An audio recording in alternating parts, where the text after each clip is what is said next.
Class 11 first semester ইতিহাস বিষয়ের সেরা সেরা একটি মডেল সেট নিয়ে আজকের আমাদের স্পেশাল ভিডিও। আজকের এই স্পেশাল ভিডিওটি থাকছে সেরা 40টি এমসিকিউ।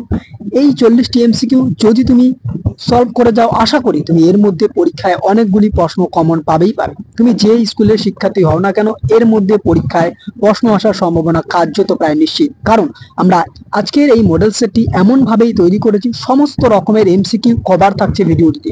তাই ভিডিওটি তুমি প্রথম থেকে শেষ পর্যন্ত দেখো, আশা করি অনেক উপকৃত হবে এবং পরীক্ষায় কমন পাবেই পাবে, এটুকু নিশ্চিত। ভিডিওটি ভালো লাগলে অবশ্যই একটি লাইক করে দিও, বন্ধুদের মাঝে শেয়ার করো, চ্যানেলে নতুন হয়ে থাকলে সাবস্ক্রাইব করে দিও। আমাদের নিত্য নতুন এরকম নোটস, টিপস, ট্রিক্স, সাজেশন সবার আগে পাওয়ার জন্য পাশের দেওয়া বেল আইকনটি অবশ্যই প্রেস করো। ইতিমধ্যে আমরা ক্লাস 11 এর ইতিহাস বিষয়ের ফার্স্ট সেমিস্টারের অধ্যায় ভিত্তিক সম্পূর্ণ সাজেশন প্রোভাইড করেছি। যদি তুমি না দেখে থাকো, ডেসক্রিপশন বক্সের লিঙ্কে ক্লিক করে দেখে নিতে পারো, অথবা আমাদের প্লেলিস্টে গিয়েও দেখে নিতে পারো। আমি ফার্স্ট কমেন্টের লিঙ্ক দিয়ে রাখলাম, তুমি সেখান থেকেও দেখে নিতে পারো। ওকে, তো চলো শিক্ষার্থী বন্ধুরা, দেরি না করে আজকের এই স্পেশাল ভিডিওটি আমরা শুরু করি। আর অবশ্যই তোমরা জানাবে আজকের এই বাছাই করা যে এমসিকিউ গুলো সেগুলো তোমাদের কেমন লাগলো। তো ফার্স্ট কোশ্চেন, ভারতের প্রাচীনতম লিপি এর নাম কি? উত্তর সোহাগার তাম্রলিপি। Simple question. এপিগ্রাফি বলতে কি বোঝো? উত্তর লিপি উৎকীর্ণ বিদ্যাকে। ক্লিয়ার? নেক্সট, পালদের মুদ্রার নাম কি ছিল? উত্তর নারায়ণী। কমপ্লিট। ওকে, নেক্সট কোশ্চেন, জেন্দাবেস্তা, এই জেন্দাবেস্তা কাদের ধর্মগ্রন্থ? উত্তর জরাথুস্ট্রীয়। জরাথুস্ট্রীয় ধর্মগ্রন্থ হলো জেন্দাবেস্তা। নেক্সট কোশ্চেন, তিনটি মহাদেশব্যাপী এক বিশাল সাম্রাজ্য হিসেবে গড়ে উঠেছিল কি? উত্তর রোমান সাম্রাজ্য। নেক্সট কোশ্চেন, চোল শাসন ব্যবস্থায় কতগুলি গ্রাম নিয়ে গড়ে উঠত? দেখো এখানে কিন্তু প্রশ্নটি ভালো করে বুঝতে লাগবে। বিকল্প সমূহ আমাদের দেওয়া রয়েছে 1, 2, 2, 3, 3, 4, 1, 4। তো এখানে দেখো চোল শাসন ব্যবস্থায় কতগুলি গ্রাম নিয়ে গড়ে উঠতে কি? উত্তর কুররাম। কিন্তু এখানে আমাদের কিন্তু দুইটি অপশন দেওয়া রয়েছে, তাই আমাদের ভালো করে বুঝতে লাগবে যে চোল শাসন ব্যবস্থায় কতগুলি গ্রাম নিয়ে গড়ে উঠত কুররাম, অর্থাৎ 3 সঠিক অবশ্যই। কিন্তু পাশাপাশি কি, এই যে চোলদের যে বৃহত্তর গ্রাম মানে বড় যে গ্রাম, সেই বড় গ্রামটিকে বলা হতো তনিউর, অর্থাৎ তনিউর হচ্ছে বড় গ্রাম আর কুররাম হচ্ছে গ্রামের সমষ্টি। তার মানে সঠিক উত্তর হয়ে যাচ্ছে 2 আর 3 সঠিক, অর্থাৎ বি নম্বরটা 2, 3 সঠিক এবং 1, 4 ভুল। ক্লিয়ার? আবারও বলছি, বড় গ্রামগুলিকে বলা হয় তনিউর এবং গ্রামের সমষ্টিকে বলা হয় কুররাম। তাহলে সঠিক উত্তর হয়েছে 2 আর 3 সঠিক, 1 আর 4 ভুল। ওকে, নেক্সট আমরা আসি। অক্টোপলিস কি? দেখো অক্টোপলিস কি, গ্রিস পাহাড়ের শিখরে শক্তিশালী কেন্দ্রগুলোকে বলা হতো অক্টোপলিস। ক্লিয়ার? নেক্সট, রোমে দাস যোদ্ধারা কি নামে পরিচিত ছিল? উত্তর গ্লাডিয়েটর। নেক্সট, গঙ্গাই কোন্ড চল উপাধি কে ধারণ করেন? উত্তর রাজেন্দ্র চোল। ক্লিয়ার? পরবর্তী প্রশ্ন, ইংরেজি ভাষায় প্রাগইতিহাস শব্দটি প্রথম ব্যবহার করেন কে? উত্তর ড্যানিয়েল উইলসন। দেখো ব্যাপারটি একেবারে ক্লিয়ার করে নাও। প্রাগইতিহাস কথাটি ফরাসি প্রত্নতত্ত্ববিদ পল তুনাল প্রথম ব্যবহার করেন। ক্লিয়ার? পল তুনাল হচ্ছে প্রথম ব্যবহার করেন প্রাগইতিহাস কথাটা, কিন্তু ইংরেজি ভাষায় প্রথম ব্যবহার করেন কিন্তু ড্যানিয়েল উইলসন। ক্লিয়ার? নেক্সট, ভারতে পুরাণের সংখ্যা কয়টি? ভারতে পুরাণের সংখ্যা হলো 18টি। প্রাচীন রোমের আইনসভাকে কি বলা হতো? উত্তর senate. Clear? Next question, Punic যুদ্ধ কাদের মধ্যে সংঘটিত হয়? উত্তর রোম ও কার্থেজের মধ্যে সংঘটিত হয়। নেক্সট, ঐতিহাসিক ইতিহাসের অগ্রগতির সময়রেখাকে প্রধানত কয় ভাগে ভাগ করেছেন? 2 ভাগে ভাগ করার কথা বলেন। 1, রৈখিক বা তীরবর্ত বা লাইনার সময়রেখা। 2, চক্রাকার বা বৃত্তাকার সময়রেখা। বিকল্প সমূহ দেওয়া রয়েছে, কোনটি সঠিক? 1, 2 সত্য, বি হচ্ছে 1, 2 মিথ্যা, সি হচ্ছে 2 সত্য এবং 1 ভুল, ডি হচ্ছে 1 মিথ্যা এবং 2 সত্য। দেখো যারা আমাদের ইতিহাসের ক্লাসগুলো করেছো তারা আশা করি এর সঠিক উত্তরটি অবশ্যই প্রদান করতে পারবে। ঐতিহাসিক সময়রেখা 2টি ভাগে ভাগ করা হয়, অবশ্যই সঠিক, অর্থাৎ 2টি সত্য, বিকল্প সমূহ এ সঠিক অ্যান্সার। ওকে, পরবর্তী প্রশ্ন। নেক্সট দেখো কি রয়েছে, একটি ভীষণ গুরুত্বপূর্ণ ইজতেমা মেলা রয়েছে যেটি পরীক্ষা আসার জন্য কার্যত প্রায় নিশ্চিত, তাই অবশ্যই ইজতেমা মেলাটি ভালো করে বুঝানো। দেখো প্রথমত কি রয়েছে, প্রথমত রয়েছে 1 আর্কন, 2 ইফর, 3 থিটস, 4 হ্যালট। দেখো আর্কন কি, আর্কন হলো এথেন্সের ম্যাজিস্ট্রেট, এথেন্সের ম্যাজিস্ট্রেটদের বলা হয় আর্কন। 2 কি রয়েছে ইফর, ইফর কাদের বলা হয়? স্পার্টার ম্যাজিস্ট্রেটদের। ক্লিয়ার? নেক্সট কি রয়েছে 3, 3 হচ্ছে থিটস, থিটস কাদের বলা হয়? উত্তর এথেন্সের কৃতদাস। 4 কি রয়েছে হেলট, হেলট বলা হয় স্পার্টার কৃতদাসদের। ওকে, তার মানে এর সঠিক উত্তরটি যদি আমরা ধরি বিকল্প সমূহ সি নম্বরটা, 1 এর ডি, 2 এর এ, 3 এর বি, 4 এর সি। ওকে, নেক্সট আমরা আসি পরবর্তী। দেখো ড্যাশ অর্থাৎ কে বলেছেন যে একটি আদর্শ পলিসের জনসংখ্যা 5000 হওয়া উচিত? উত্তর প্লেটো। পরবর্তী প্রশ্ন, দুটি প্রজাতান্ত্রিক মহাজনপদের নাম হলো কি?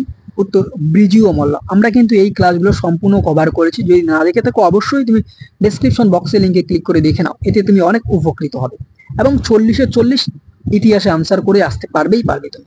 নেক্সট, চোরা। এই চোরা একটি কি মনে রাখবে, চোরা হলো একটি গ্রামীণ অঞ্চল, অর্থাৎ গ্রিক পলিস বা নগরাষ্ট্রগুলির বাইরে যে গ্রামীণ অঞ্চল থাকতো সেটাকেই বলা হতো চোরা বা চেরা। পরবর্তী প্রশ্ন, স্পার্টার সমাজ বিভক্ত ছিল ড্যাশ ভাগে, অর্থাৎ স্পার্টার সমাজ দেখে নাও, স্পার্টার সমাজ বিভক্ত ছিল ড্যাশ ভাগে। 1 প্লেবিয়ান, 2 কৃতদাস, 3 প্যাট্রিশিয়ান, 4 স্পার্টান। এখানে বিকল্প সমূহ দেওয়া রয়েছে, 1 সঠিক, 2, 3, 4 ভুল, বি হচ্ছে 1, 3 সঠিক, 2, 4 ভুল, সি হচ্ছে 1, 2, 3 সঠিক, 4 ভুল, ডি হচ্ছে 1, 2, 4 সঠিক। দেখো, স্পার্টার যে সমাজ, সেই স্পার্টার সমাজকে আশা করি আমরা সকলেই জানি প্রায়, যে স্পার্টার সমাজকে 3 ভাগে ভাগ করা হয়, একটা প্যাট্রিশিয়ান, একটা প্লেবিয়ান, একটি কৃতদাস। ওকে, তাহলে এর সঠিক উত্তর হয়ে যাচ্ছে 1, 2, 3 সঠিক। দেখো কোথায় রয়েছে 1, 2, 3 সঠিক এবং 4 হচ্ছে ভুল, অর্থাৎ সি নম্বরটা সঠিক উত্তর। পরবর্তী প্রশ্ন, একমাত্র ড্যাশ নামক বা ড্যাশ নামে মহাজনপদটি দক্ষিণ ভারতের গোদাবরী নদীতে অবস্থিত ছিল। একমাত্র অসমকি ছিল দক্ষিণ ভারতের মহাজনপদ। ওকে, নেক্সট, হিদাসপিসের যুদ্ধ কত খ্রিস্টপূর্বাব্দে হয়? উত্তর 326 খ্রিস্টপূর্বাব্দে। দক্ষিণ ভারতে গ্রহণ পরিমোক্ষ নীতি গ্রহণ করেন কে? উত্তর সমুদ্রগুপ্ত। পরবর্তী প্রশ্ন, 1 পাট্টা ও কবলিয়ত, 2 গ্র্যান্ড ট্যাঙ্ক রোড রাস্তা তৈরি করেন, 3 ঘোড়ার পিঠের ডাক ব্যবস্থা চালু করেন। অর্থাৎ আলোচ্য বা উদ্দিষ্ট ব্যক্তিটি কে? উত্তর হয়ে যাচ্ছে শের শাহ। ক্লিয়ার? নেক্সট, কোন সাম্রাজ্যের শ্রেষ্ঠ সুলতান সুলেমান দ্য ম্যাগনিফিসেন্ট? উত্তর অটোমান সাম্রাজ্যের শ্রেষ্ঠ সুলতান Suleiman the magnificent. Clear? Next question, Ottoman সাম্রাজ্যের পতন ঘটে কার আক্রমণে? উত্তর কামাল আতাতুর্ক বা কামাল পাশা। ক্লিয়ার? পরবর্তী দেখো, বেশ কিছু গ্রন্থ রয়েছে, যেমন তুলসীদাসের রামচরিত মানস, জাহাঙ্গীরের লেখা তুজুক-ই জাহাঙ্গীরি, আবুল ফজলের আইনি আকবরী, বাবরের লেখা হুমায়ুন নামা। এখানে বিকল্প সমূহ দেওয়া রয়েছে, কোনটি সঠিক? দেখো, এর সঠিক উত্তর হয়ে যাবে 1, 2, 3 সঠিক, অর্থাৎ তুলসীদাসের রামচরিত মানস অবশ্যই, জাহাঙ্গীরের লেখা একদম ঠিক তুজুকি জাহাঙ্গীরি, আবুল ফজলের আইনি আকবরী, বাবরের লেখা হুমায়ুন নামা এটি ভুল, কারণ হুমায়ুন নামা কে লিখেছেন? গুলবাদান বেগম। ওকে, নেক্সট কোশ্চেন আমরা আসি, খানুয়ার যুদ্ধ, এই খানুয়ার যুদ্ধ কত সালে হয়? উত্তর 1527 খ্রিস্টাব্দে। নেক্সট দেখো, একটি বিবৃতি রয়েছে, গুপ্ত সম্রাট স্কন্দগুপ্ত ভারতের রক্ষাকারী বলা হয় কারণ বিদেশি আক্রমণ প্রতিহত করে দেশকে রক্ষা করেন। নিচের কোন বিকল্পটি সঠিক? প্রথমত কি রয়েছে, দেখো এ ও আর উভয় সঠিক এবং আর হলো এর সঠিক ব্যাখ্যা। নেক্সট কি রয়েছে, এ ও আর উভয় সঠিক কিন্তু আর এর সঠিক ব্যাখ্যা নয়, এ সঠিক আর ভুল, এ ভুল কিন্তু আর ঠিক। দেখো, এখানে কিন্তু সঠিক উত্তর হয়ে যাবে কি, যে স্কন্দগুপ্তকে অবশ্যই ভারতের রক্ষাকারী বলা হয়। দ্বিতীয়ত, তিনি হুন আক্রমণকে প্রতিহত করেছেন বলেই তাকে ভারতের রক্ষাকারী বলা হয়। তাই এখানে এ ও আর উভয় সঠিক এবং আর হলো এর সঠিক ব্যাখ্যা। ওকে, পরবর্তী প্রশ্ন, কোন জ্যোতির্বিদ অ্যাস্ট্রোলব যন্ত্র আবিষ্কার করেন? উত্তর হিপ্পাকাস। নেক্সট, কলিঙ্গ আক্রমণ করেন কে? উত্তর অশোক। ভারতের প্রথম ঐতিহাসিক সম্রাট কাকে বলা হয়? উত্তর চন্দ্রগুপ্ত মৌর্যকে। পরবর্তী প্রশ্ন, এম্পায়ার, এই যে এম্পায়ার শব্দটি বলা হচ্ছে, এটি লাতিন কোন শব্দ থেকে এসেছে? উত্তর ইম্পেরিয়াম। পরবর্তী প্রশ্ন, নিম্নলিখিত কোনটি মগধের রাজধানী ছিল? গিরিব্রজ, রাজগৃহ, পাটলিপুত্র, সবগুলি। উত্তর সবগুলি। নেক্সট, পেরিক্লিস কে ছিলেন? উত্তর এথেন্সের শাসক। নেক্সট কোশ্চেন, রোমের দ্বিতীয় রাজধানী স্থাপন করা হয় কোথায়? উত্তর কনস্টান্টিনোপল। তাহলে রোমের প্রথম রাজধানী কি ছিল? মনে রাখবে বাইজেন্টিয়াম। ওকে, নেক্সট কোশ্চেন, রোম সাম্রাজ্যের হৃৎপিণ্ড বলা হয় কোন সাগরকে? উত্তর ভূমধ্য সাগরকে। আমির খসরু রচিত গ্রন্থটির নাম কি? উত্তর কিরণ উস সাদাইন। নেক্সট, সিসিলিতে দাসদের কি বলা হয়? সিসিলিতে দাসদের বলা হয় কাইলিডি। ক্লিয়ার? পরবর্তী প্রশ্ন, দেখো, রোম রাজতন্ত্রের যুগের পর্যায়ক্রমিক সম্রাটগণ হলেন কে কে?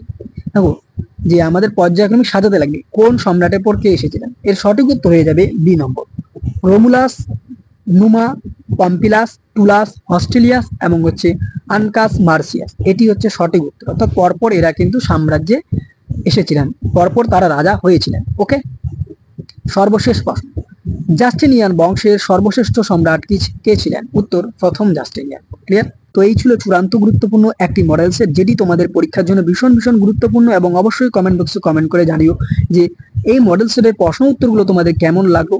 ভিডিওটি ভালো লাগলে অবশ্যই তুমি তোমার বন্ধুদের মাঝে শেয়ার করো, আর এই মডেল সেটটি অবশ্যই তুমি ডাউনলোড করে নাও।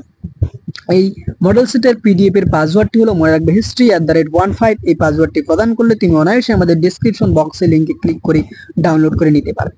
আর অবশ্যই আমাদের প্রশ্ন চয়নগুলো কেমন হয়েছে আমাদের কমেন্ট বক্সে কমেন্ট করে জানাবে। তো আজকের ভিডিওটি এ পর্যন্ত, দেখা হচ্ছে অন্য কোনো এক ভিডিওতে। ততক্ষণ পর্যন্ত পড়তে থাকো, জানতে থাকো এবং আমাদের পাশে থাকো। এতক্ষণ পর্যন্ত ভিডিওটি দেখার জন্য অসংখ্য অসংখ্য ধন্যবাদ। Thanks for watching.